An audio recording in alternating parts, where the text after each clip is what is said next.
Live from the Ballz Visual Radio Studios, this is the Blades on Ballz show. And now, here's your host, the voice of South African rugby himself, Hugh Bladen. Hugh, it's over to you. This weekend we had the Lions finally have something to shout about. Not the Lions rugby players, the Lions cricketers, obviously. Fabulous win, and in fact I watched the whole game. A very comfortable win.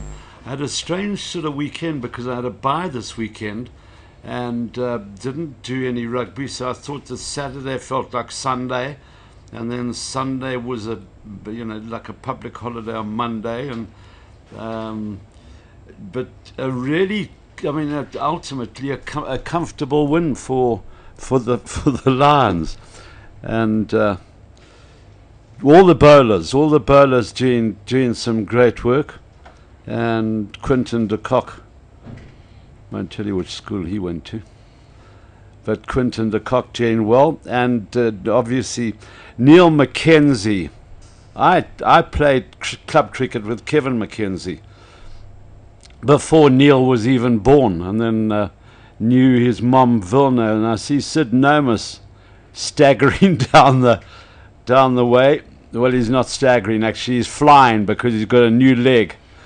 And it's great to see Sydney he's looking quite suave as he comes in here. He's looking a bit serious, but he's waving to me through the window. It's great to see him. We're going to talk a bit of rugby because Sydney is here. Sydney, one of the great Lions rugby fans, still goes to just about every single game and is involved with the Lions Old Boys Trust, which is chaired by Corey Papers, and Kevin de Klerk also was one of the trustees, and so am I. And so we will get Sydney hooked up. I'm also going to talk to you about Super Brew. Now, I don't do Super Brew, but because I forget and miss out and sort of quite frankly, it's because I'm useless. And I'm going to talk about Super Brew because there's a pal of mine who shall remain nameless who phones me just about every Friday and says, may I pick your brains? And I say, I don't know why you continue to pick my brains, because I'm absolutely useless at the Super Brew. So out of the weekend's rugby, I got the Rebels Force game wrong. I got the Kings Brumbies. Who would have said the Kings would draw with the Brumbies? I bet nobody on earth would have said that the Kings would draw with the Brumbies. I'm going to call because Sydney's here now. He's sitting right next to me, and I can't resist not saying hi to Sydney. Morning, Blazy. Morning, how are you? Great to be here again, my man. Morning, Simon. Morning, Sid. Morning, everybody. You know, you talk about Super Brew. I got involved in a competition in the last 2 years. Super Brew, there's no actual, you don't win anything. No. No, but I got involved in a competition where the first prize was 95,000 Rand. And you got to bet on the spreads. And you got to predict the winner with the spread. Like, for example, I think the Sharks were 4.5 points plus against the Stormers, or the other way around. The Crusaders. The Sharks played the Crusaders. Yeah, so they were plus 4.5. So I got very involved, and this year I said no because the aggravation becomes too much. I've got enough aggravation as it is. But I get a phone call also. I mean, they picked my brain, and I won't mention names either. But these two guys phone me. You know them quite well. Please, they're fighting amongst themselves because Are they doing this competition? They're doing the money one, yeah. And what's the prize money now? I mean, it's about 100 grand. Well, last year it was 95,000. Wow. And the year before 75,000. And okay, so they picked your brains, and you got the Rebels and the Force wrong. No, I just said I would have got the one right. They only phoned me sort of late, but I joined them now. I said I can't join. It's the middle of the season. But anyway, they've asked me to join, and I have. I don't have to put anything in, and so with my knowledge, maybe they can catch a win. Yeah. Yeah, well, how many did you predict? Well, lazy, and I've got the scores. Excuse me, folks. I'm using my iPad here. I'm just bragging a little bit here, and I've got all the scores down. I've got my BlackBerry. Yeah. I don't know how. I don't know how to use it. But lazy, no, never would I have said the Kings 28 or with the Brumbies. No, the Kings, and that. In fact, we were talking about it over the telephone. It doesn't augur well for the Lions. Well, in you know, the fact that the Lions, it looks like the Kings will have to play off against the Lions because the Cheetahs are doing so well. Huey, unreal. And you know what? Is it going to be a playoff maybe against the Stormers? I don't know. The way things are going, it's looking ominous. It's not looking good for the Lions. And I've put here, I'm very worried that the Lions will not get back into Super 15. Yeah. The way the Kings are playing, although I've got the log here, and the Kings are second bottom, and the Stormers, well, the 1, 2, 3, 4. The Stormers are fifth from the bottom, 11th. Yes, and they've got 16 points, and the Kings have got 11. Now, I don't. Sorry to interrupt. If you want to have a look at my iPad, you're very welcome. Thank you. You're quite efficient, eh? Well, I'm trying to get in there, Huey. Prepared. Wonderful. So the Chiefs and the Brumbies at the top on 29 points. Yeah. Sharks are third. The Sharks had a good win against the Crusaders because I thought the Crusaders might take the Sharks. Now, and I got the Sharks right. I said I think the Sharks will win. Then I said I think the Stormers will beat the Cheetahs, and I said I thought the Rebels would lose to the Force. So that's 3 I got wrong. Can I ask one question? I'm not sure about the Super Group, but do they include the spread? Yeah, I think they do. They do. Yeah. So you got the Sharks right with the spread? No. I wouldn't have. I've got a funny feeling I actually said go Crusaders because the spread was so small. Yeah, it was. Yeah. But the Lions cricketers, we were talking about the cricketers, and well done to the cricketers. I mean, they're absolutely fabulous. Blaze, you're taking all my comments because I'm a cricket fan. I'm a Lions cricket supporter. I thought that was brilliant. Well, I've always been a Lions cricket supporter. Yeah. Here's a question. I'm going to pose a couple of questions because when I was a kid, one of my heroes was a guy with the initials WRE. WRE, and he was a double Springbok in cricket and hockey. And I was about 11. So the older buddies, they can possibly know if they're watching this. Who you're referring to as the older bodies, please? You? I bet you can't get it. Yeah. He double Springbok in cricket and hockey. And in fact, the last double Springbok in rugby and cricket was in about the 1930s. Who was that? Another question for you, because I was looking up the other day with the Currie Cup starting to come in. Who has scored the most Currie Cup tries ever? And I'm going to give you a little hint. The little hint is that he's not that well-known a guy. You know, it's not like a Brayton Pulse or a Brian Habana. So we'll take those two out of the equation. Who scored the most? Suddenly looking perplexed. Well, I'm going to ask you to hit me with an entertainment question. I'm not bad at that. Eh? Wow, those are a few trick questions there, Huey. The last double Springbok in cricket and rugby. Can I answer maybe? Or are you letting it... Do you know? In cricket, it's not Tony Harris, is it? Uh-huh. Huh? Yeah. I'm right. Very good, Sydney. Yeah. I'm impressed. Wow, okay. Because, you know, stats aren't your major strong. That's why I take you with me wherever I go.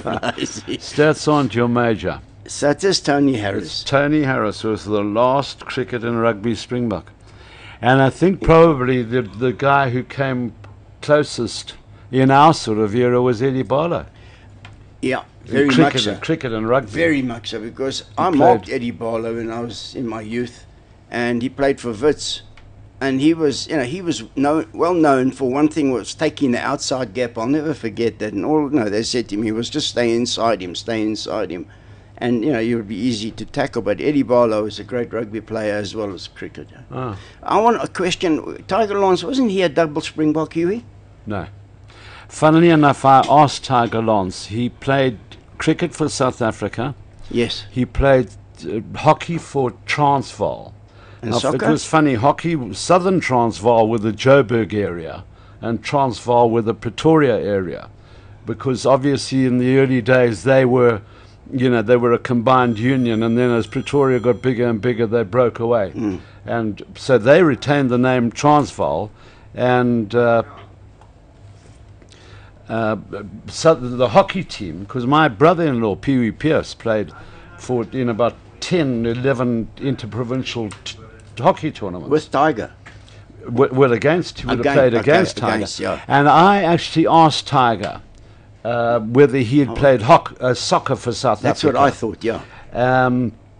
And he said to me, no, he played for a South African 11. Okay. But it wasn't a South African representative, sort of as we know the Springbok. There was a double Springbok in hockey and cricket. Yes, Mandy Yachert. No, yes, sorry, Mandy Yachert was one. Oh, I think you're going to need my help in future. No. John T. Rose, I don't think, played hockey for South Africa. No, there was a soccer and cricket Springbok. He went to Australia in 1949, I think, and he batted left-handed for South Africa. Have we got any I know who it is. tweets? Oh, soccer and cricket. No, not soccer. Soccer and cricket. In fact, I played cricket against him. Not Hedley Keith, no. No. He was left-hander. He was. Hedley Keith? Well, I didn't play against him. Hedley Keith was, he went to Australia when I was in grade 1. I was in standard 4. Yeah. What was the dirtiest test you ever played? Oh, gosh, no doubt, second test, All Not Blacks. dirty, hard. Hard, dirty, you name it, and that was All Blacks 1970. That's when you got your teeth knocked out. That's when I had my teeth knocked out. David de Villiers had 9 stitches in his ear. Piston van Wyk 12 stitches his lip. What happened to the All Blacks? I think Alan Sutherland suffered a little bit. He was in the the doctor's room with me afterwards. I remember trying to make conversation with the guy who coached Eastern Province. In those days, Wiley, Alex Wiley. Grizz. Alex Wiley. I said to him, thought I'd make conversation. I said to him, what do you do back in New Zealand? Yes. He said, I work in the bloody freezers. Yeah. I said, oh really? You're a sort of wage clerk there? Or he said, I carry bloody carcasses around all day. Is that Grizz? Grizz. Funny enough, you just asked me a question, and Grizz was involved in coaching in South Africa here. And he was at the main bar at Wanderers one evening, and I stood next to him, and we were having a beer and chatting. And he said he would never like his son to get involved in a game like that second test against South Africa, or us against All Blacks, 1970 at Newlands. Because that, he says, was the dirtiest, most horrible game he's ever played in. And, I agree with him 100%. So in answering your question, the hardest, the most dirtiest, the most hideous test that I think anyone can experience. What is it? Well, was it a sort of war of attrition, or? It became. Remember now, just to cast your memories back, and obviously we must remember that in 1970 a whole host of our listeners weren't even born. We tend to forget that, and I made the point that when I'm looking up the dates of birth of guys who are playing Super Rugby now, when we won the World Cup in '95, which to guys like us seemed like the other day, yes, those guys were 1 year, 2 years old. No. Amazing. Anyway, 1970, the All Blacks came here. They'd won 17 tests in a row, yes, which was a world record, and they had beaten every province handsomely. 10 or 11 provinces before the first test. Before the first test, yeah. And everybody said that the Springboks would get hammered at Loftus, and then you said to me that you were the most that was the most motivated you think you ever were. Ever. You got motivated for every test, didn't Well, you? Davy and Davy de Villiers, our captain, and Jan Claessen's coach, they just had the gift of the gab of really sort of, I'm going to use a word, but it's like brainwashing you and just making you think of only one thing, and that's to beat the All Blacks. And that was, in those team talks. Yeah. And to be the underdog was great. So you thumped them, and then I say, no, to go back to that second test, was it a war of attrition? Oh, Blazy, they were so desperate to beat us to win because, we had just broken their record of 17 on the trot, 17 wins. And that was quite an achievement for us. And we were very proud of that. And but I'll never forget getting on the bus in Pretoria on our way to Loftus to play that test. I mean, my sister and my family were there. And apparently what they tell me is they waved to me. I didn't even see them. I had Brian Williams in my head. That's all I had. Yeah. It's funny. Somebody once said to me, and I mean, I played against all those international sides except the British Lions, but against the Wallabies and the All Blacks, Argentina, France. And somebody once said to me, and I never played at test level, but somebody said, what are your feelings when you walk out of the change room and down that passage at Ellis Park, as it was in those days, down the steps, and then out onto the, what do you actually feel?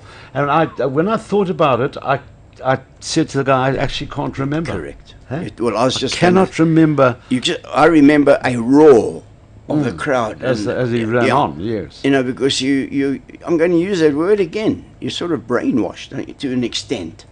To a rugby extent.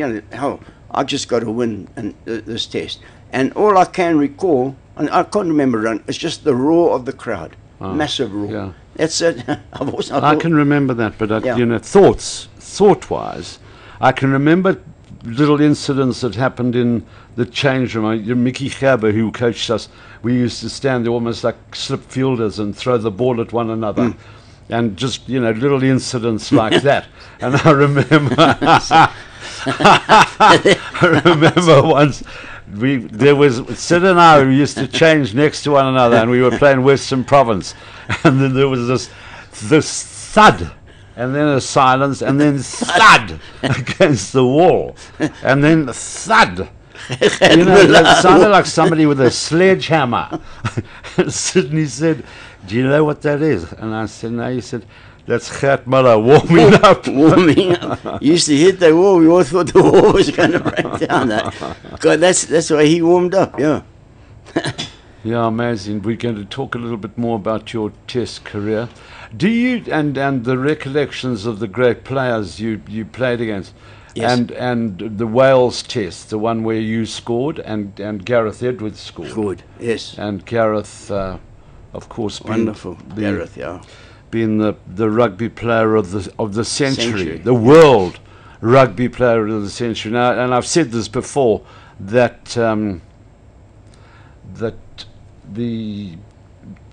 not crazy about rugby player of the match even, because front rows have such different roles to play as. Now let's have a look at some of these tweets. Jeremy Bosman. Excuse me, sorry, you got it right. Tweets are not Twitters, eh? I'm so pleased. I know that Simon was holding his breath. Now, Jeremy Bosman says Jimmy Cook. And I'm not sure that Jimmy Cook played hockey. Soccer. No, Jimmy Cook played soccer for a South African 11. I'm not sure whether that was either a Springbok side or a I got a funny feeling that was a Jimmy Cook, another one, Alfie. Well, there's Alfie also says Jimmy Cook. Alfie who? I don't know how we can check it. Can we phone Jimmy Cook? Wow, check that. Hey, who's stop perving the young chicks walking into the office here. Simon, shut up. You're on air, Blades. So we can say, well. Okay. Do you want to phone Jimmy Cook? Yeah. Do you have his number? No. Well, that's no good. No. But we can find out. Okay, I'll find out for you. I can phone Albie During, who will have Jimmy Cook's number. We can phone him. That was Alfie. Who's that? Hool. Yes. And Alfie again. Alfie who? And there's an interesting name from Mr. Dukes. Jeremy Bosman, Jimmy Cook, Mr. Dukes, Jimmy Pickerel. That Pickerel, was that not... Pickerel, was he not Mornay Duplessis' grandfather? Gosh. No, I don't think. No, I don't think he was. But Mornay Duplessis' Pickerel. grandfather on his mother's side, his maternal grandfather, played soccer for South Africa, and I just his name escapes me. Brian Aronson has he? Spook Hanley. Alfie Earl's now saying Spook Hanley. No. Spooky didn't play anything But cricket. but cricket. He might have. Buster Farah, again, I would dispute whether he played hockey for South Africa. The guy that I was, WRE, William Russell Ending, who I'd say when I was about 12 years old, my mum knew the Ending folks very well, and we used to go there for Sunday afternoon tea.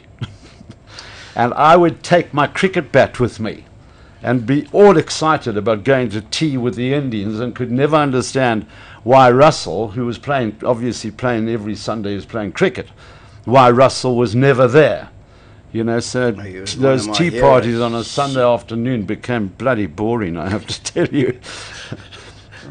Now we've got somebody else, Buster Farah. Buster Farah, in fact, I think Buster Farah played provincial sport in about 4 different sports.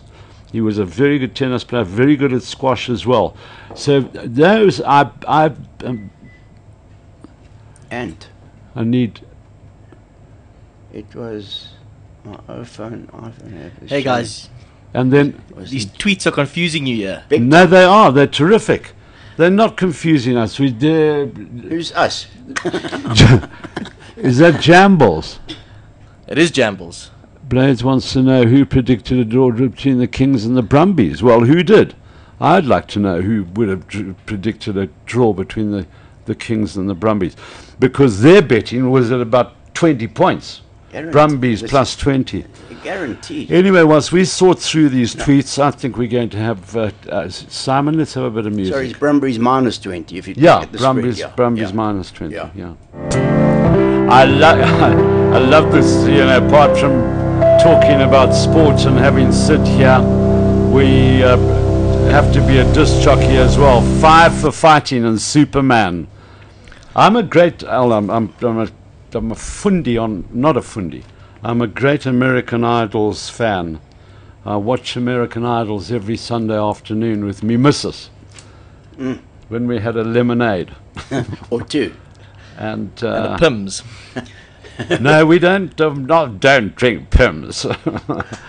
But we do have we have a dop and sit on a stoop and watch American I've Idols. actually been on that stoop with you a few times. Yes, you have. Yeah, and those lemonades, I like it. And we're going to call a real boff on, and we have news that Jimmy Cook. Yeah, Jimmy Cook. It's a tough one, but I think Albie will know. We'll have Albie. I've got a real buzzing in my ears here. So have I. Sorry, I'm just trying to get him on the line. Oh, okay. All right, we're going to get Albie on the line. We'll probably get Albie in the studio with us. Do you remember he was on Radio 702? Oh yes, very much. With that sports quiz program. I actually went on that a couple of times with him, but he was on that, and they were really great. They were. They knew. No, his knowledge is also cricket and unbelievable. soccer Yeah, and very much so. things like that. It's fantastic. Well, I went on a quiz show, sports quiz show with you once. You were my captain, and I couldn't answer the one question. I think you. Yeah, no. Are you sure I was your captain? Wasn't it when I fell over the wood? Oh, I Hello? the balcony? Yeah, you did. Albie. Hello? Albie. Yo. Hi, Bladez. Yes. How are you? Yes, Yuri. Thank you very much. You are now live on Ballz Radio. Say hello to Sydney. Hello, Albie Syd Nomis here, brother. City, how are you, my man? I'm fine, how are you? But Blaze is giving me a hard Fantastic, thank time here, so I've said, phone Albie, you'll know everything. So he's going to call No, a that's few dangerous on a questions. Monday morning. It's dangerous on a Monday morning. Albs, first of all, did you watch the cricket yesterday? I watched a little bit. I thought it was absolutely fantastic. You know, on a wicket that I figured that par was 180, and anything less than that was in trouble. It Yeah. was an absolutely magnificent performance to come back and win that game. Yeah. That little youngster, what a... Yeah, but I think our bowlers did so well. Our bowlers, Absolutely. the spinners were great. And isn't it a marvellous thing that on a Wanderers wicket in a one-day game, that actually the spinners can make the difference? That's not how it used to be. I know, even the googlies were turning. Yeah, it was good stuff. Albs, we've called you because Jimmy Cook. I, funnily enough, used to play tennis with Jimmy Cook on a grass tennis court down the road, down... At the Wanderers? No, down the road, down Bolton Road. There was in that Rosebank area, sort of somewhere near the Sasol head office is now. There was a grass tennis court, and I used to play there with Jimmy, who was a more than useful tennis player. You're more than useful lots of things, Jimmy. I know. Did Jimmy play soccer for South Africa? You know, I'm fairly confident the answer is yes, because Tiger Lance, obviously as a cricket springbok, played for South Africa against the Bolton Wanderers or one of those touring teams. It might have been Spurs at the time. It wasn't I a can't remember. Springbok. And whether they actually gave out colours for that game, I'm not sure. They didn't. And it was much the same. I'll tell you why, because I asked Tiger personally one day. In fact, sadly, not long before he died, it was at a Joburg Sportsman's Club luncheon, and we were having this chat and saying Tiger must be one of the best South African sportsmen ever. So I walked up to him and I said, Tiger, did you play soccer for South Africa? And he said, no, I didn't. He said, I played for a South African 11, and it wasn't a Springbok or a Protea side. And I've got a funny feeling that Jimmy may be in the same book. Have you got Jimmy's phone number? That is... I'll have to give it to you later, because I'm not one of these clever whiz kids that can do it live at the same time, but I can give it, if I've got it, I'll send it through to you. Will you? That'd be fabulous, yeah. Then we'll talk to Jimmy himself. Yeah. Absolutely, but you talk with the greatest South African sportsman. I mean, what about Buster Farah, who is a double Springbok in hockey and cricket? Right, he is. Thanks for confirming. Sport in 3 other sports. Yeah.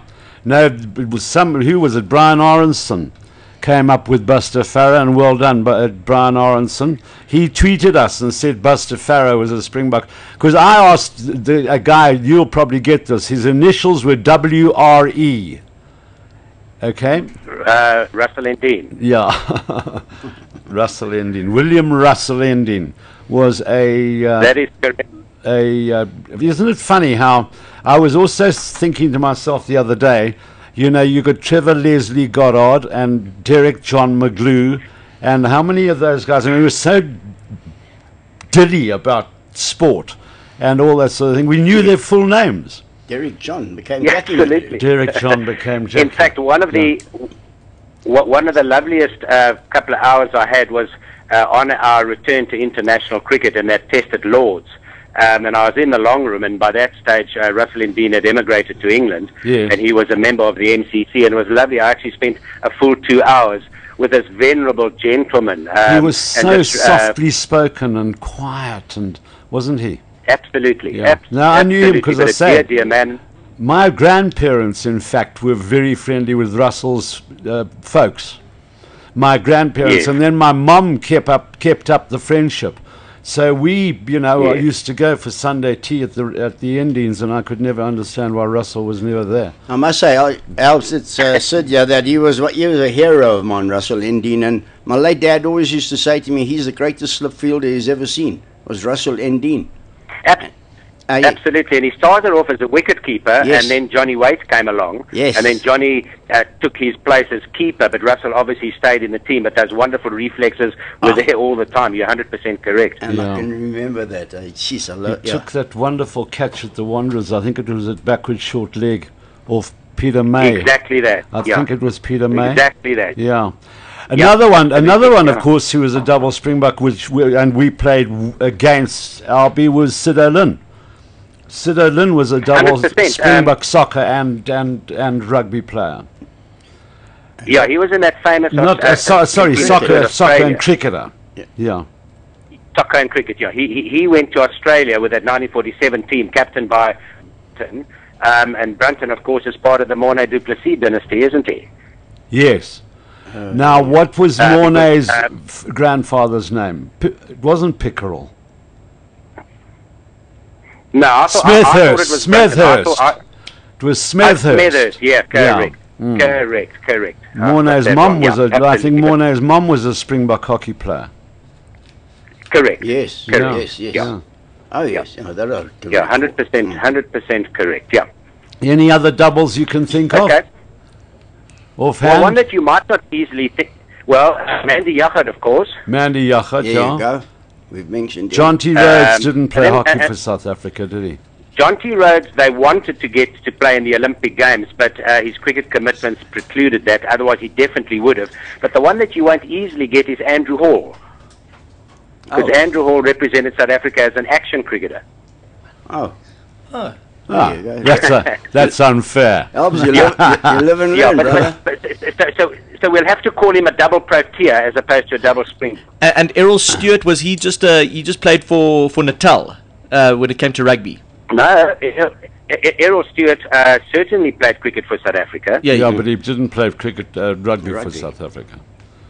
No. He played for Natal. You had Roy Alistair McLean, who played cricket for South Africa and rugby for Natal.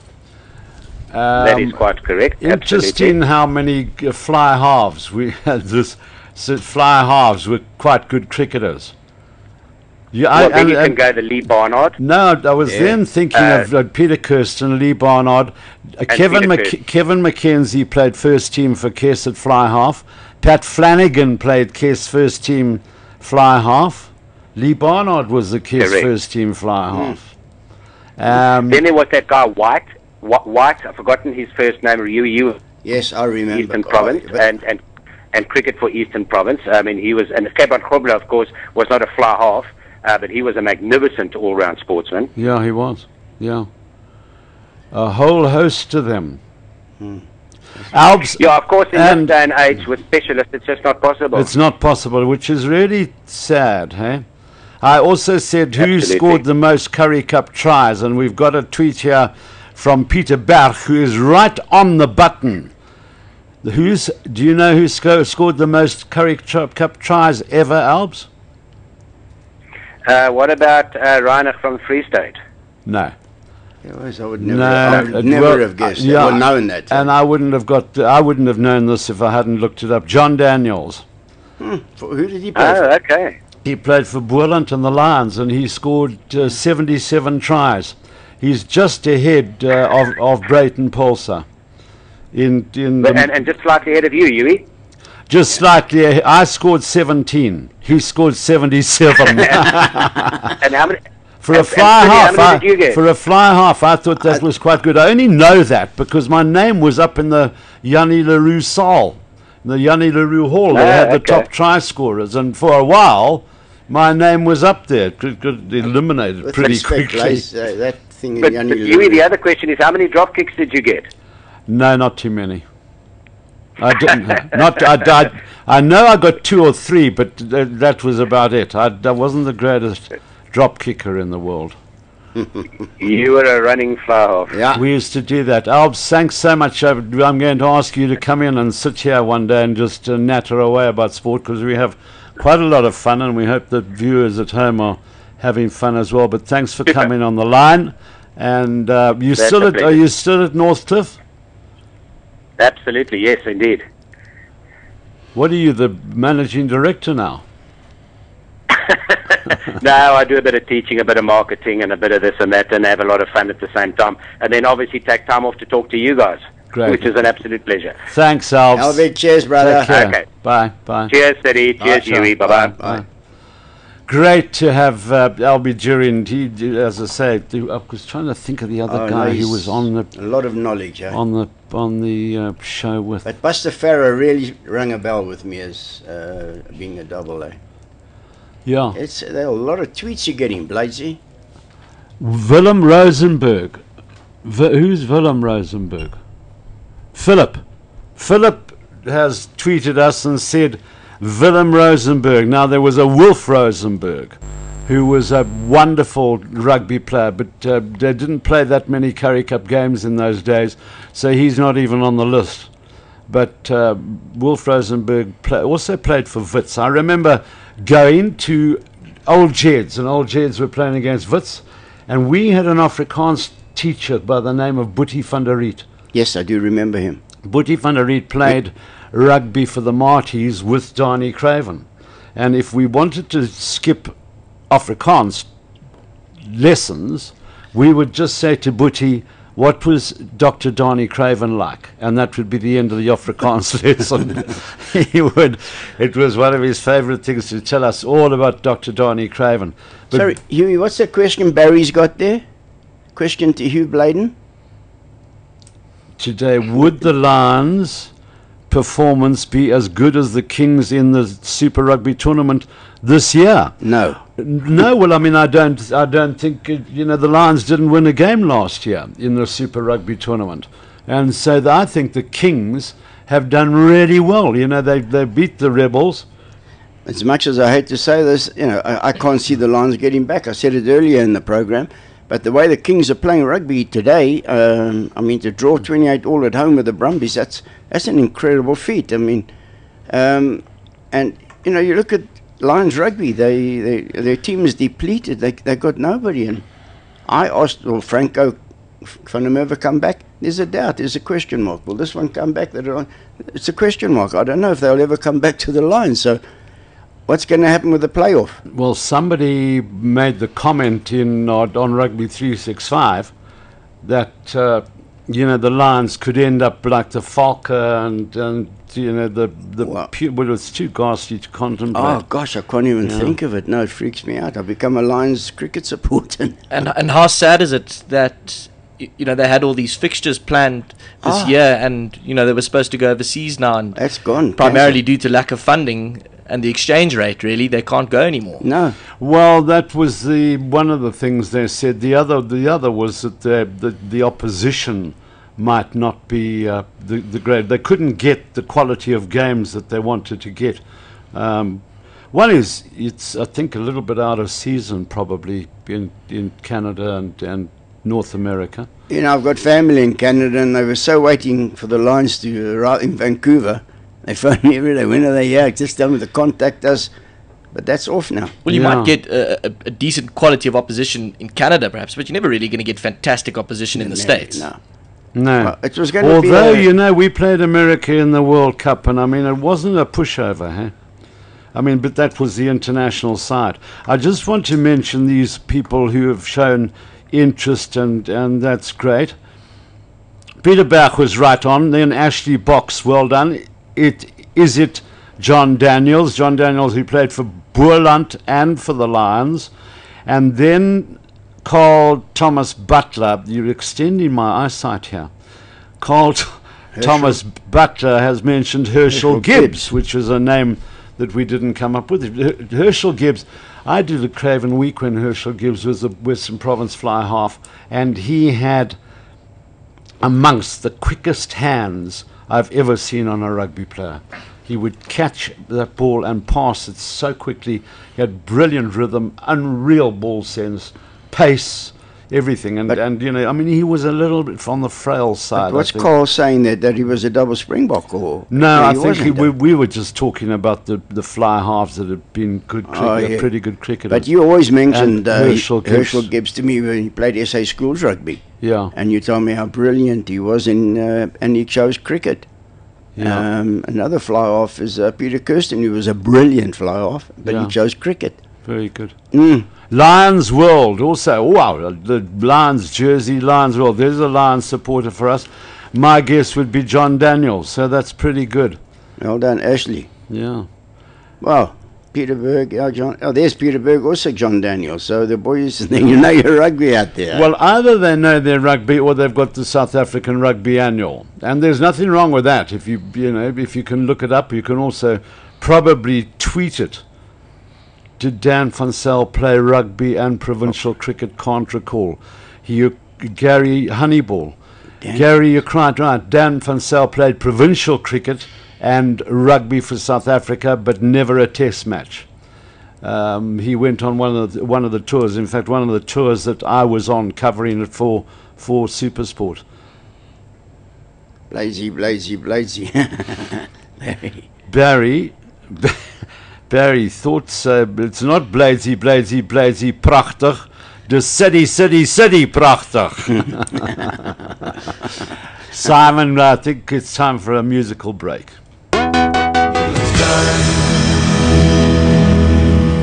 When the deal is done, the gambler, Kenny Rogers, Gary Honeyball, I love this tweet from him. The Gambler, nice, appropriate song after my Super Brew weekend. Well done, Gary. Cliff Becker's listening. Wow, Dr. Ali Bacher, Chester, Hugh Bladen and Syd Nomis. Syd and Ali actually knew one another at prep school. I mean, from those early days. Oh, we grew up together, yeah, in the same neighborhood. Similar-ish neighborhood. Yeah, we used to jaw together, watched him become a doctor, everything. Eh? Well, Ali was our GP when my kids were babies. Ali. Hi. Dr. Ali Bacher, it's Hugh Bladen. You're live on Ballz Radio with Hugh and Syd. Hello, Doc. How are you? What are the two you doing together there? What's this shit? Are you the two Having a few lemonades here, Ali. We wish, Ali. You know, we've been having a general sports chat, and we thought we'd phone you with your views on the cricket. But before that, I was saying, because we had Albie Durin on the line, and we were saying how many quite good cricketers were good fly halves. And I mentioned that Kevin McKenzie played fly half for Care's first team, Pat Flanagan played fly half for Care's first team, and Ali Bacher played fly half for the Care's first team. So there you go. I was very similar to Naaspoorter. Only thing is you couldn't kick, Al. No. Both of us were reluctant to tackle. Ali, I'm going to intervene here. I was just telling the boys, I mean, I remember going to Balfour Park and you playing tennis there. And, you know, I've always regarded you and Hugh Bladen as total sportsmen. I mean, and then you decided to play cricket, Hughie rugby, but you could have played any sport, Al. I mean, tennis you were great. And then you chose cricket, Al. I think at primary school I was probably keen on my tennis and cricket. And it's an extraordinary story, but a story for mothers and parents to listen to, because I had a sliced backhand, and I must have been about 11. I was selected to go to specialised coaching at Ellis Park, Transvaal Youth Brigade, whatever it might be. And the coach changed my grip. He says, no, you can't have a sliced backhand. You've got to have a flat backhand. Yeah. So he changed my grip. And that was the end of my tennis. I mean, it just went downhill. That's ridiculous. So I moved on to cricket. That is unreal. But I loved my soccer. I mean, I went to Yeovil Boys Primary School, and in 4 years, we lost one game. And I was a centre forward. I was captain. And the game that we lost to was the under-12 final. It was at Rand Stadium. And do you remember Freddie Kolk? Big time. Yeah, big time. Yeah, Highlands. Yeah, he was a magnificent soccer player. Played for Highlands Park, and I think another one. He played Transvaal School. He played Nuffield cricket. You Freddie? Absolutely, and he was in that team that beat us in the final under 12. That was the only game we lost in 4 years. So I love my soccer too, and you know, we consider the same. We grew up just playing sport every day of our lives. It was wonderful. And I actually cut up dogfish, Ali. I mean, and frogs and geez, I'll never forget that. We went into medicine, but I want to tell you a story about Mr. Syd Nomis. How times have changed. We lived in the same area. We grew up together. It was great times. And on a Saturday night, we all had kind of, not motorbikes, we kind of had mopeds, and I had the slowest one. My late father, I don't know where he bought this moped from, but we used to go on a Saturday night to a party. Now, we're in our teens, and you can imagine parents today allowing this to happen. But we used to go Saturday night. Somebody would hear that there was a party in the southern suburbs, so off we would go. And we'd all arrive, about 10 of us, not invited. We behaved ourselves, and then the dancing would start. And Hugh, guess who was the first chap on the dance floor? Sydney. I know that. I know because Sydney. Syd Nomis, I tell you what. Can he dance? He looked like Fred Astaire on the dance floor. I can tell you that. I would have said Yanni Revolting, John Travolta. And I was the last one on the dance floor. And I remember the late Tiger Lance, who was a close friend of mine. Those days we used to go tour around the country on a Saturday night. The local union organised a little party for you, I don't know. And I once got on the dance floor, and I remember Tiger saying to me when I came back to say, "Hey, Doc," he said, "you make Fred Astaire look like a cripple." I love it, Ali. Magic guy.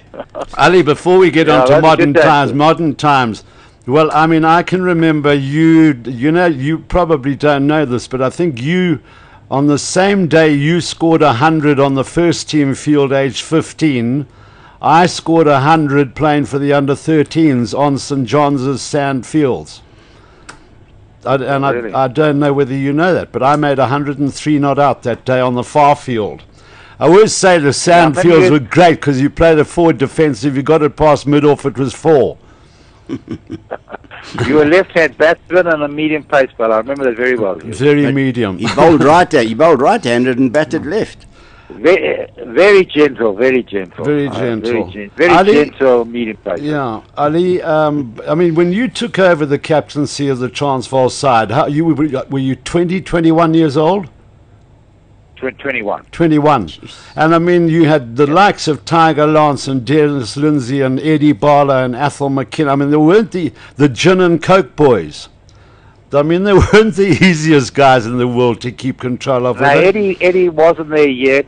Dennis Lindsay played for Northern Transvaal. But I had the late Athol McKinnon, Tiger, there was Kenny Walters. And the first 2 games I had a rough time. Some of the elderly players in our team, I don't think were too happy with me being captain, age 21. And I'm told subsequently that the late Gerald Innes, who came up for 1 year from Western Province, a lovely man. Yeah, I remember him. Very early on cancer. Yeah. Lovely person. That he and maybe a couple of other players called these seniors together and warned them. Oh, really? If they didn't support me, there'd be a lot of trouble, and that was the end of it. And, wonderful. Plain sailing thereafter. Now, there's a name from the past. Hey, Gerald Innes. I think that's fair. He was such a nice guy, wasn't he? Terrific chap. I mean, he was nature's gentleman. He went on one tour with Jack Cheetham to Australia, I think 52 thereabouts. Didn't play in a test match. Came up for 1 year, got selected for the Transvaal team, and gave me enormous support.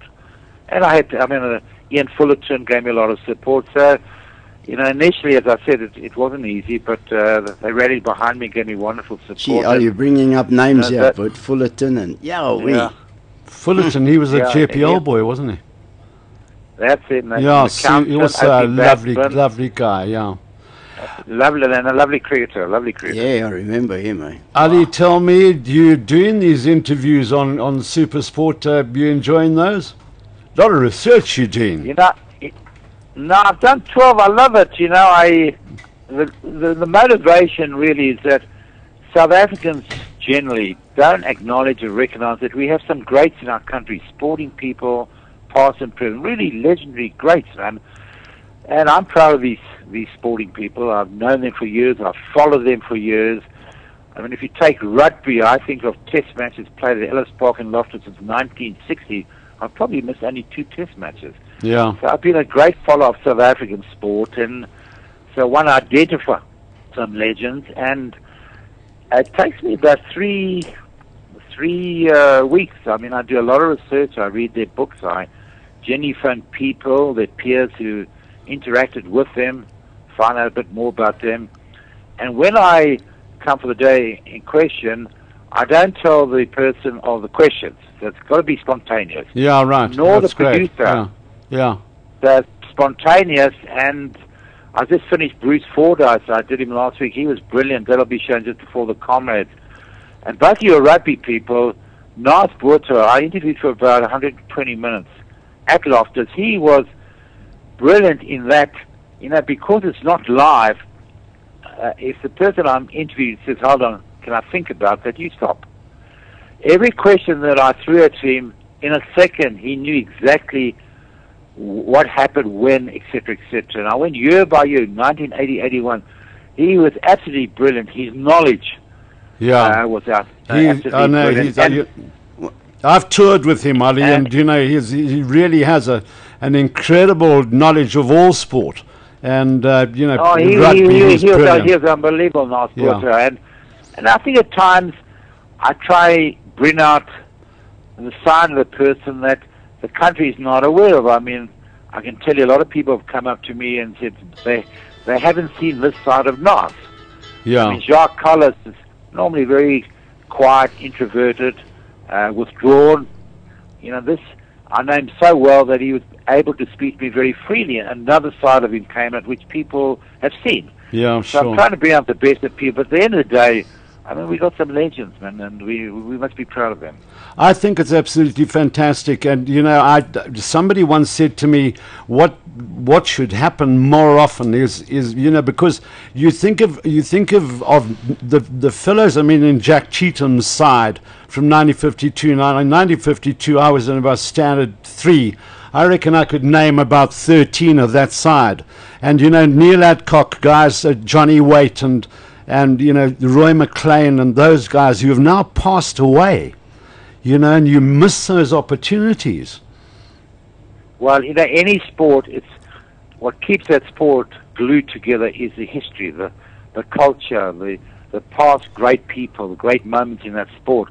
I can tell you that in 51, Henny Muller's team, Basil Kenyon's team, went to the UK. They lost one match. Yep. Yeah. I read Henny Muller's book as a kid. I could probably tell you of their test team, probably 13 of their players. I'm sure today. you could, yeah. But taught scenes to test rugby, it was. Taught scenes to test rugby. You know, many of our current sportsmen, men and women, don't know the past. And to me, the game of cricket in particular has always been about the greats of yesteryear. And as a kid, I mean, I read every book I could find on cricket. I think you'll be interested that I'm going to London in July, and I've arranged to interview for SuperSport Sean Fitzpatrick. Oh, wonderful. And he's... Have you met him before? I know, I phoned him. I mean, I watched many of his games, and he was very nice to me on the phone, very pleasant, and immediately he said, look, if he's in the UK, because he now lives there, during that time, you'll do it with pleasure. And I got an email a week later, only with pleasure. I know, you know, a lot of South Africans love to hate him, but he is so smooth off the field. I mean, he really is a really nice guy, and as smooth as anything. And I tell you, you know, as you well know, my wife Bronwyn worked at the Morningside Clinic, and she was on a ward, and they were the Fitzpatrick folks, Sean's mom and dad, were in South Africa watching one of the tours, and his dad took ill and ended up in the Morningside Clinic. And Bronwyn invited Mrs. Fitzpatrick to dinner at our house. So I went to the Sunnyside Park Hotel and fetched her, and she came for dinner that very same day. And, I mean, you know, she was just like any other mama. I mean, she was fabulous. And, you know, one knew, I mean, Sean Fitzpatrick pissed people off badly. Big time. Well, that 18-year-old He's written a book, and he's going to send me his book to read before the interview. That's fabulous. Ali, just on the latest stuff, I think the Lions did great yesterday. Yeah, terrific. You know, I'm very happy, particularly for say Neil McKenzie. He just, you know, he's been such a good servant for the game in this country for many years. And what I like most about him is that, you know, 2020 cricket. The old timers like myself, you know, you put a big question mark. How good is it for young players? You see so much slogging, people get out. You watch Neil McKenzie play. There should be a video of him batting and sent to every school around the country how to play 2020, because he doesn't slog. He scores, run a ball, but it's with proper cricket shots. He's worked out how to play 2020 cricket. So I'm a great admirer of him. Let me tell you, the coach, Jeffrey Tuana, when we started our development program in the townships in the late 80s, Jeff's father, Gus, was a cricketer in Soweto, and he was one of our coaches that we took with a gentleman called Lawrence in Wumbu around the country, to Rocklands, to Galashui, to start off the program in townships, and Gus came with us. And in Soweto, I know Jeffrey, he used to come with his dad. So I'm absolutely delighted for Jeffrey, and to tell you what a quality person he is. Last night I sent him an SMS just to say your dad would be very proud of you. In a second he replied. Oh, isn't that super? Not many sporting people do that, eh? Yeah, no, that's He wonderful. replied in a second. No, it's also That's great wonderful that you tweeted him, you know. I mean, or SMS'd him. I think that's fantastic, yeah. Yeah, terrific. And Peterson, the captain, obviously has done very well. I'm always been impressed with his body language on and off the field, what he said off the field. I mean, he got dropped once from the test team.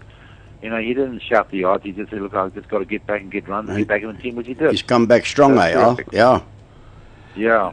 Somebody mentioned Jackie Botton. Ali, Jackie Botton wasn't a double Springbok, was he? No, he was a very good soccer player. He played for Arcadia Shepherds. Yeah. But he didn't. He certainly didn't play for South Africa at soccer. He was a Springbok cricketer.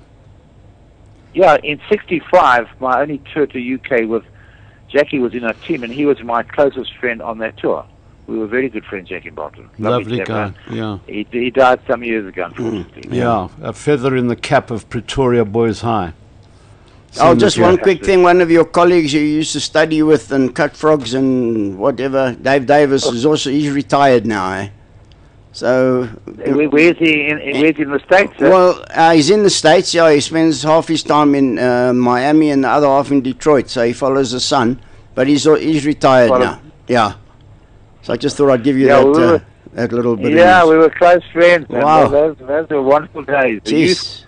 And I do remember you. But I tell you, the youth today are a lot smarter than us. They got computers and no doubt. We've got eight grandchildren, Sherry and myself. I tell you what. That's what it's about. They're so smart today. I mean, we would look silly compared to them. I can tell you that. Oh, it's beautiful, Al. Yeah. My 10-year-old grandson came to my house. I was having a bit of trouble with my TV. I couldn't get a clear picture. I said to him, Jay, have a look at this. He grabbed the remote, went click, click, click, click, click, and the picture was perfect. That's what's happening today. Scary. Yeah. Ali, it's great chatting to you along with Syd. Thanks for giving up your time and keep up those great interviews. This is Ballz Visual Radio, started by Darren Scott. BALLZ. Yeah. I've been there once. Yeah. Well, look, we hope he does well. Well done. Thanks, Ali. Okay. Thanks Cheers, for talking to us. Cheers, brother. Ciao. Cheers, Bye. I love this disc jockey bit. Fantastic. We had Brian Aronson. Brian Aronson reflecting on the era of sportsmen who were double Springboks, or double Springboks, double internationals. I think the latest terminology should be double internationals. How well does Bladez know his ladies? Well, Sandra Reynolds, Renee Skuman, Pat Pretorius, Jenny Nel-Mapius. Who was Jenny Nel-Mapius? And my cousin, Bill Harrison. They call him Bill Ham Harrison. I don't quite right why his name was Ham. Married Angela Beaumont Smith. And Angela Beaumont Smith in 1964 or 1965 was voted the sports star of all Africa, because she played for South Africa at hockey. Funnily enough, along with, I think, Guy Kebble's mom. And because she was married, Guy Kebble's mom who was that famous violinist? That's the trick one again. Looking this is a sports program. Who's a violinist? Vincent Fratelli. Oh, right. I was at school with him. And he was at Marist Brothers School. Vincent Fratelli. My earphones have gone dead. Why have my earphones gone funny? Vincent Fratelli's mom played provincial hockey. Not mom, sister. And Vincent Fratelli's sister is, I'm sure, Guy Kebble's mom. And Angela Beaumont Smith, and of course Jackie Rahn's wife, June Rahn, they were the Cohen sisters. So yeah, we know. Do you know any And Sandra Reynolds and Renee Skierman did very well at Wimbledon. Sandra Reynolds actually played in the semi-final of Wimbledon. I'm sure one of them or somehow got to the final or won Wimbledon mixed doubles or something. Yeah, I think mixed doubles. Yeah. But and I know Sandra Reynolds, I think, played in the Wimbledon singles semi-final. And no, she did great. Well, at the same time as sort of Eric Sturgis and that sort of thing. And Francois Buckies-Els, who's a great fan of ours. I think Francois Buckies always sends us tweets. Thanks, Francois, for your interest and for listening and watching. Not a double Springbok, with siblings that are Springboks. Brent Russell and his sister played hockey for South Africa. Well, I was trying to think of his sister's name because Robbie Russell, Brent's dad, played scrum half for Wanderers, and he was a very useful scrum half. And he married a lady who was a very useful soccer player, hockey player. Mind you, ladies' soccer is quite big these days. Brent's sister's name is Shelley. Shelley, good man. Yeah, well, thank you, Simon. Pleasure. Well done. Thanks. And you know, Pat Pretorius was a double provincial player. She played tennis for South Africa, along with Pat Walkton, wasn't it? They won the Federation Cup or something. Pat Pretorius wasn't, and Pat Walkton, weren't they? Pat Walkton. The same. Was that the same person? I'm sure it was the same person. Yeah, well, there was another girl, I can remember her jumping up and down, having won the Federation Cup, I think it was. But I can just tell the people out there, my friend on my right-hand side here, Bladen, organised a game of golf with two ladies. I said, yes, I'm in. I mean, golf wasn't my best. And who were the two ladies that fixed over the Wanderers was Pat Pretorius and Jenny Nalmapius. I mean, both SA golf champions. And that was the end of me. I went into a wobble, and we had a good laugh. So did the ladies. They were wonderful. And I mean, I just couldn't hit the ball. You could. You weren't bad considering you played about twice a year. Dirk Snoek Henkemans. Dirk Snoek Henkemans, thank you for your tweet. Makes Blue Mondays that much better. That's great to know. Thank you. And then there was one about the Sharks number 9, Kobus Reinach. And you're quite right that Kobus Reinach's dad, Jaco Reinach, played wing for South Africa in 1986 for the Cavaliers in a wonderful backline.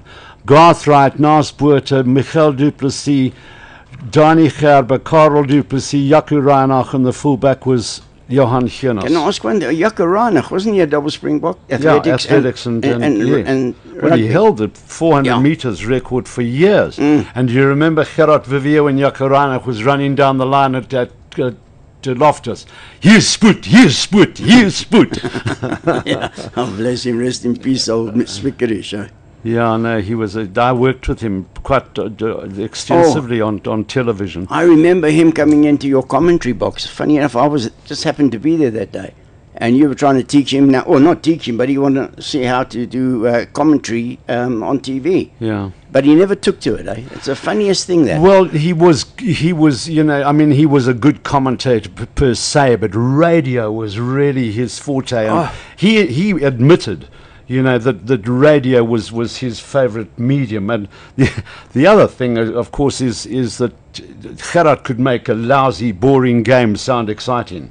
And so you can't do that so much on you know, like Ballz visual radio. It was Speakerish's visual commentary. You know, you could actually picture that game. He was so brilliant at getting it over to the public listening. Yeah, absolutely. Yeah. What's this now? Explain this to me, Simon. Dr. Cheryl Calder. Yes. It says there, hope you asked her how her eyes are. Who is that? Because we sent out a tweet saying that Shells Ballz, who is Brent Russell's sister, got a mention on the station. Shells Ballz. That's her Twitter handle. Wow. It's called a handle. Thank you. And we mentioned that she got a mention on the show, and Dr. Cheryl Calder follows us, and she would have seen that tweet, and she replied, hope you asked her how her eyes are. Dr. Cheryl Calder tweeted us. Yes, but she's obviously not listening to the show. She would have known that we didn't actually speak to her. Right, yeah. Well, Dr. Cheryl Calder, of course, I was on a couple of tours with her when she handled the Springboks. and their hand-eye coordination and that sort of thing. Gary Late, also another one of our regular tweeters. He's missed a whole host of our shows. Have to watch it listen on podcast later. Thank you, Gary, for your listenership. It's fantastic. And comment there. Love your work, you Bladen. Were the French dirty? Yes. First time, there was always talk about open the scrum. and the front row was mark up, exactly. Yeah. And the first time I ever saw it was against the French, a test. I think it's my first test I ever played. We just watched the front row just open up a little bit, and you'd see the lock come through. And they were dirty. They were a dirty team. The lock come through with a fist. With a fist. Yeah, sorry, I beg your pardon. And give one of our front rows a full, bunch of fives. I know some locks who have hit their own front ranker by mistake. It can happen. It's very possible, yeah. I think it happened years ago to Dudley Holton. One of his flanks, let fly and smacked his own man. God, I'm hearing names here today. It's unreal. I mean, even on the cricket side that Ali mentioned. It's incredible, all these old players. And Gerald Innes, I hadn't seen Gerald Innes for years. I can picture him. Charming guy. And another one I wanted to ask Ali about, maybe you can remember, is he played wicket-keeper for Balfour Park. His name was Lou Harris. And I thought he was an incredible left-handed batsman and wicket-keeper. He was. I played cricket against him. There you go. No, but their keeper was Solly Katz. And Lou Harris? No, Lou was more of a no, Lou wasn't. I mean, Lou may have kept, but he wasn't the regular keeper when I was around there playing. Ali was a shrewd captain, eh? He was very astute is the right word. I don't know how true, Bladesy, but apparently he started, we didn't have computers in those days, but the wagon wheel. Here we would ask the scorer or their scorer's assistant or someone going and just make a wagon wheel and just tell me where this batsman's strongest point is, where he's hitting the ball. And he, in a way, started that wagon wheel, which is now part of the game. Yeah. Vion Bester, thank you for your tweet. We're getting a whole host today, so it's good to see that people are taking part in this chat show, which we're going to do on most Mondays. What else today? Remember, today the Marties take on Tukkies in the Varsity Cup final this evening. I'm not quite sure what. Where's it being played, Hughie? Here we are. 7 o'clock in Stellenbosch. I'd love to be there. 1850 is going to be a massive crowd in the Corsace final. Villagers against Fissace. Love it. I love these. May I ask you a question? Because your knowledge, which I admire your knowledge of the game. I feel just going back to rugby now, and I'm worried about South African rugby, and I just feel that the guys are all going overseas, and what's going to happen? 2 years ago, I said, "Wow, I can't wait for the next 4 years because our rugby, all these youngsters coming up, and Henny Becker's son, what's his name? Andries Becker's going overseas." I don't know how true. Allegedly, the Duplessis brothers are going. This is what I've heard, through the grapevine, and just all our players going overseas. And I'm starting to get worried about SA rugby. Well, I can tell you that the New Zealanders are also very worried about the number of their players who are going to Japan. Yeah, and in fact, it was New Zealand who led the led the motion to say that if you play for one country, you can never play for another country. Because, in that World Cup in 1999, Jamie Joseph and one of the Bacher brothers, I think it was Stephen, played for Japan. And what's that? Romy Nomis, my daughter, bless her, she's watching. So, Rome, you got to mention your girl. Well done. Hi, Romes. There you go. Now, we're just talking rugby, Romy, and like you said to me yesterday, you're also worried about SA rugby, and my family is all rugby orientated. Well, the thing is, Sydney, with exchange rates as they are at the moment, and guys having to make a living out of playing rugby, one can hardly blame them. And I say, I got it. Funny enough, I got it from Trots. Yeah, a New Zealand mate of ours who said very worried about the number of players who are going over to play in Japan. So, and the exchange rates just make it almost impossible for South African sides or South African provinces to compete. Yeah. Very difficult. And it's not as if the South African Rugby Union are making a massive profit. I mean, they made a nice profit, but when you think that their income was something like about 486 million rand, and they made a profit of 6 million rand, it means that they are coughing out. Their expenses are really high, and I think probably one of the highest expenses is their wage bill. It has to be. You've got your glasses all funny. Oh, thanks, Yuri. No wonder I couldn't see. Yeah, I'm very worried, and I'm a very patriotic person, and I just want SA to do well, but it just frightens me where all our players are disappearing. It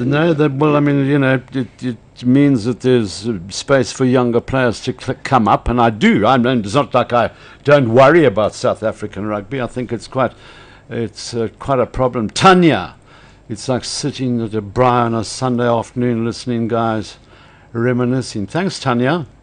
Magic. Pity we haven't got a few beers here. Yeah, you took the words out of my mouth. You're lucky. Well, it's not Sunday either. Eh? That's never stopped you before. This is true, Simon. Bladez, other points I've made, I'm really very, very worried. I love it, brother. And my booty. Just people coming through, and I hope they don't sort of... People coming through? No, what's his first name? Jordan, who plays for the Sharks. Jordan. Jordan. Same thing, I mean, Jordan. Jordan. What do you think of him, Bladez? I think he's terrific. I think he's really great. Number 13 for the Sharks. Yes. And I think, he needs to get more ball and more go-forward ball, but I think he's got huge... Paul Jordan. Oh, that's it. Thank you. And don't say Paul Jordan. Well, that's the English version. Paul Jordan. Yeah. Thank you very much. Good player. I would like to see him get more ball. Yes. I would like to see, it's like Bjorn Basson. Where is he? What's happened to him? No, he got injured, and Bjorn Basson, went down like Yakutauta. Wow. On Saturday, when he went down in that tackle, and you saw his knee buckle. I cannot look at the replay. And I just said to my wife, who is a nursing sister, I said, he's out for the season. No, definitely. Yeah, wow. Dreadful. I don't know whether anybody's heard what's happened to Yakutauta. Yeah, they did mention it this morning on news. Did they? That he's out for a while. Did you see Aaron Stube's nose? Yes. I watched Gosh, I watched... Talking about bad injuries from the weekend. Playing for the Saracens. It's been like that for a while. Playing for Saris. Yes. But I saw the picture. I only saw the picture this weekend. I'll pull it up on the screen here. You can have a look at his nose. I watched Heineken Cup yesterday. Aaron Stube. Saracens, I just love watching that Heineken Cup. And another point I've made here, Bladez, is a kicking. I don't know if you saw the Crusaders Stormers game. I couldn't not watch it at one stage because I thought it was a gaining ground. Crusaders Stormers. Look at his nose. Oi, oi, oi, oi, oi. Now that's the oldest Springboks grandson. Yes. Pete Malone. Yeah, oldest living Look at that. Pete Malone, was my first Transvaal coach. Is he still going? Still going. Oh, that's great. He's 93 or something. Do you think Minky van der Westhuizen will still love him with a nose like that? Is that who he takes out? Yeah. Or married to? No, he's a lovely boy. Oh, he's great. I really always liked him. Look at that, hey? Wow. That'll have to be rebroken and straightened. No doubt. Did that happen yesterday? I think it happened this weekend, yeah. Your horrifying rugby injury pick of the day. Well, a nose, you can always wear a mask, and you can, a nose sort of. Maz is giggling in the background here. The guys do wear masks. Like the guy, the man in the iron mask. Yeah, it happened in the game between Ulster and Saracens.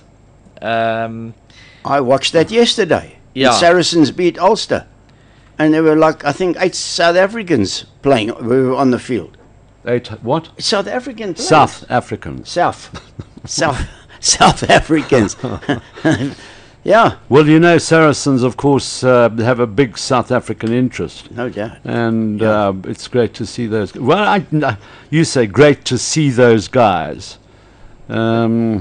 I don't know, Hughie. It's great to see that, and they, I mean, I'm talking about South Africans, and I think I'm correct in saying that outside of America, South Africa have the most number of representatives in the Masters. So to all those guys playing in the Masters from South Africa, we wish them all the best. Oh yeah, that's I look forward to watching it when we got so many contestants in it. Yeah. Tace Brits was also in touch with us. Missed half the combo. Don't know if you mentioned John T. Rhodes, hockey for Natal and Protea, question mark. I don't think he played hockey for South Africa. I think he was obviously played for Natal and was a very good hockey player, but I don't think he played for. If you look at, I don't think he played for the Proteas at hockey, and I believe he was actually quite a good rugby player, but had to give it up because of his he had a problem with epilepsy. Somebody else talked about siblings and that type of thing. I think that the South African Rugby Annual says that there are 22 sets of brothers who have played for South Africa. The most famous, of course, was a trio of brothers, the Du Plessis brothers. Started with Willie, Karel and Michael played, and they also had another brother, Jacques, who played wing for EP. Yes, and they were all great rugby players. Willie, Karel could see the Prince of Wings. Du Plessis. I beg your pardon. See, I don't know what I'd do without you, brother. Yeah, Karel was the Prince of Wings, and Michael.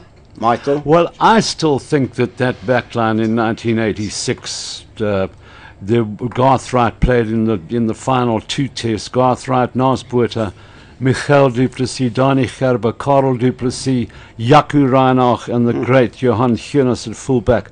It was a backline, hey? Oh, Johan Hunes was one of my heroes. Well, Johan Hunes, when Naas went to play gridiron, Johan Hunes took over at fly half for the Bulls. Yes. And was an instant success. In fact, I think if you go into the records, you'll see that Johan Hunes is right up there as having scored the most points in a Currie Cup season.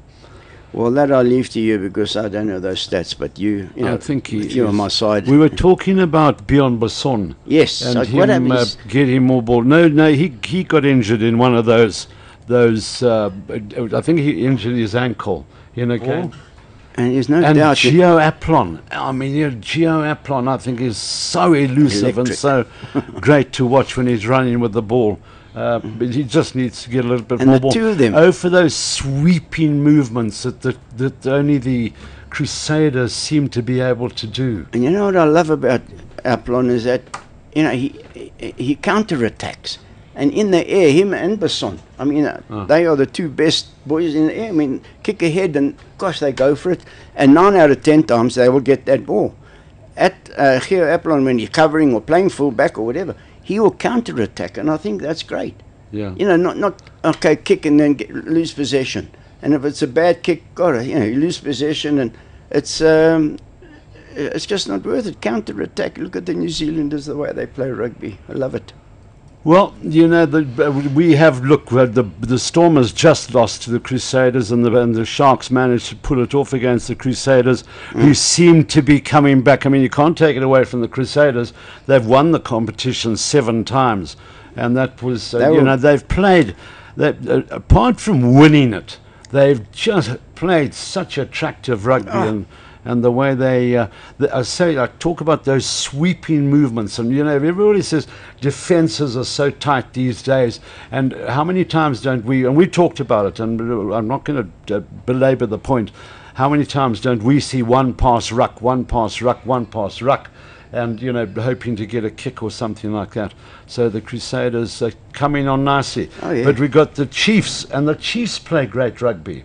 Also counter-attack all the time. They don't I'll tell you who I think, sorry to butt in, who I think is the most who I think is the most underrated player is Conrad Smith. Oh, he's not underrated. He's brilliant. So like Robbie Fruin, but a lot of people don't talk that much about Conrad Smith, but everything Conrad Smith does just has a touch of class about it. He's strong on his feet, Huey. No, I think he's great. Have you got I Will Always Love You? Oh, do you want that now? Let me play another song. Okay. Yeah. And then I'll find I'll Always Love You, because we don't actually have that on our system. Okay. Well, we'll see if we can get I'll Always Love You, Whitney Houston. I can't believe you want to play that. No, because I'm telling you, Simon, when you hear that song, will there ever be a voice like that again? Well, it's like you in commentary. Exactly. Will there ever be a voice like that again? No, I prefer Barbara Streisand. But this song's for City, because he calls himself a patriot. It's by One Republic. It's called Stop and Stare. Do you see what I see? Stop and Stare by Republic. One Republic. One Republic. That was for me. That's all. One Republic. No, we played that for Romy Nomis, who's managed to tune in to us. Tjern Stoffberg, worst broken nose ever. You can always wear a mask on Ernst Joubert's injury. Well, that's you on Ernst Joubert's injury. Oh, is it? Yeah. Okay. And who said Tjern Stoffberg? Look, when this show's finished, I'll take you through Tjern's. Twitter again, okay, and how it works. Just the basics. But is that from Tjens? Tjens himself wrote that tweet to us. There you go, Tjensie. Yeah, hey, he's my man. Tjern Stoffberg told me a lovely story once. He said he went to a wine It's Tjernus Stoffberg. Oh, that's Tjernus. Yes. Oh, I thought it might have been Tjern Stoffberg, No, the it's the Springbok. Oh, that's what I thought. So this is Tjernus Stoffberg. Thanks, Tjernus. Bye, donkey. I broke my nose once. I wondered, well, Kali Knutz always used to say, you know, I wasn't born like this, I was hit like this. Ja, ek is so gemoer. Ja. Yeah. Ja. And so Tjernus Stoffberg. Tjern Stoffberg was told the story about going to a very Lani wine tasting, and all these guys were saying, you know, sniff, sniff, sniff, and they're saying I can sniff the peaches and the apricots and the almonds and Tjern Stoffberg said some guy was sniffing around that, and everybody sort of waited for his opinion, and he said, "It smells like my grandpa's cupboard." Oh, he's great. He's improved, and he can talk magic. You know, He's got a great yeah, sense of humour. Tjens. We're almost Lacey, now, out of what I time. And brought- you've come. I mean, you're so prepared. I'm impressed. Well, I just wanted you to have a look at the future games. Hold on a second. Before we do that, quickly, if I could just jump in here, I managed to get hold of Don Gammon. If you want to have a quick chat to him, he says he'll chat to you for 2 minutes about the Masters. Is he here? He's not in the studio, but I'll get him on the phone for us. Could have fooled me. Eh? Thanks, Simon. Pleasure, But- Hugh. yeah. Anything Right. for you. Just while he's getting, I just brought this in for you, Blaze, just to see the future fixtures of the Super 15, and well, you know, just I've marked the Southern Kings, who they play. Oh God, and I tell you, they got a chance of going up in the Well, log. they've got the Rebels. Don speaking, hello? Don, hi, it's Hugh Bladen. You're live on Ballz Radio. Good morning, Hugh. How are you doing? Yeah, I'm good, thanks, Don. Nice to talk to you. Have you been out on the driving range this morning? Well, we actually had a game early this morning at the Gowrie Country Estate course in the Midlands there, and it was fabulous. I'm actually on the road back from there now, so I apologise if my signal goes in and out. But yeah, we've had a super weekend. Thank you. Oh, that's great. Just, Don, we're almost out of time. It sounds crazy we call you and then say we're almost out of time. The Masters coming up. We're really looking forward to that. Oh, no doubt. It's going to be an incredible tournament. And, you know, Tiger's really got into the form that everybody's been looking for. I think especially with the putter, that's what's been missing for the last 2 or 3 years. And it's just that's what's really come back in his game, in my opinion. And then obviously with Rory McIlroy, you know, electing to play an extra event and finishing second last night, you couldn't just hope for a better clash. And then just a lot of other guys there and about. And I wouldn't look too far from Louis and Charles really putting in a good performance as well. Yeah, and I just made the statement a few moments ago that there are, outside of Americans, there are more South Africans than any other country.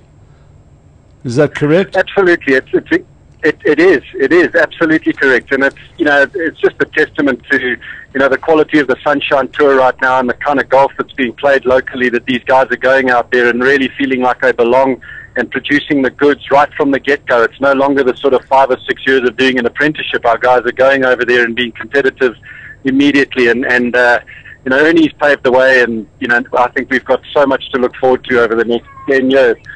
So that's going to be that. Yeah, I mean, we've really now got some serious contenders in the top 100 in the world, haven't we? We do, and real contenders. And I did that Charles Parksville and Louis could be contenders for number one in the world in their careers with the kind of golf they're capable of. And you know, Richard Sterney won't be long till he's right up there. But you know, it's fantastic to see, and there's a lot of talent that'll be coming through, you know, in the next 18 months to 2 years that we could be very excited about as well. The golf that was played on this year's Sunshine Tour was outstanding. Yeah, has there been something wrong with Charles Schwartzel in terms of injury, Don? Well, he had a wrist injury through last year, and then I think something with a rib injury, and you know, there were lots of issues with his ability to practice and train. And you know, he said to the end part of last year, he really went back to some basics when he was able to practice again, and he found something that he was to work on that really gave him a boost. And you know, his results speak for themselves over the last 4 months. But he's very close to back at his best, and if he can just find some sort of confidence with his putter going into this week, well, he's going to be tough he'll be a competitor there for sure. Yeah, fabulous. Don, if you were a betting man, and you had to put $1,000 on it, who would you put it on? I can never look past Woods. You know, if he was struggling, you know, with the putter and the short game like he was the last 2 years, I'd say, you know, it's a tough course for that. But in the nick he's in, my money's on him for sure. Yeah, it's quite remarkable that he's worked his way back to #1 in the world.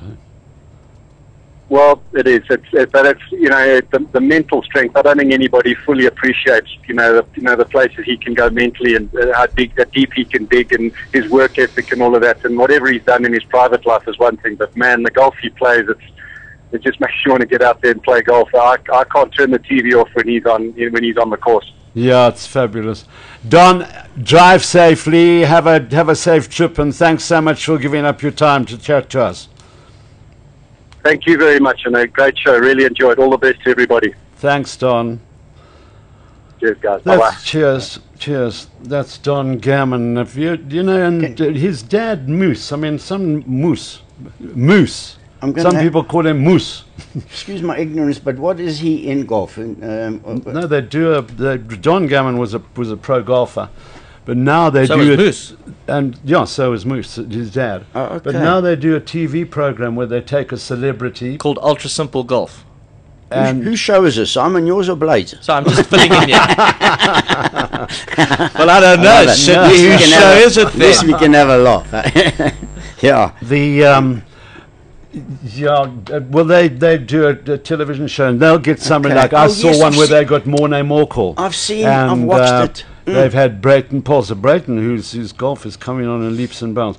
The Cheetahs play the Bulls this Saturday at Loftus Versfeld. In fact, I'm doing that game. Southern Kings play the Bulls. That'll be interesting down at Nelson Mandela Bay Stadium. Next week. This week Saturday they play the Rebels, so they could even move up further on the log. Oh, I definitely think so, the way they're playing. There's a big one here, big one coming up, Stormers against the Sharks on Saturday. That's just coming. Big game. So the Blues against the Hurricanes. The Blues, they're unpredictable team. They started team, brilliantly. And they played so well this weekend as well. They really played. Have we got to wrap it up? Have you got Whitney Houston? I do have it. Now, will there ever be a voice like this again? Sydney says he prefers Barbra Streisand. And but I don't say I dislike Barbra Streisand, but I will always love you. Sydney, thank you for being here with me. It's always a pleasure. It's always great to pass the time with you. Magic. Simon, thank you very much. Thank you. We'll always love you. I was about to say, I will always love you. That was the Blades on Ball show. Join the voice of South African rugby on your wireless next Monday for more unbelievable memories and banter. Until then, stay classy, like 20-year-old Glenn Morangi classy.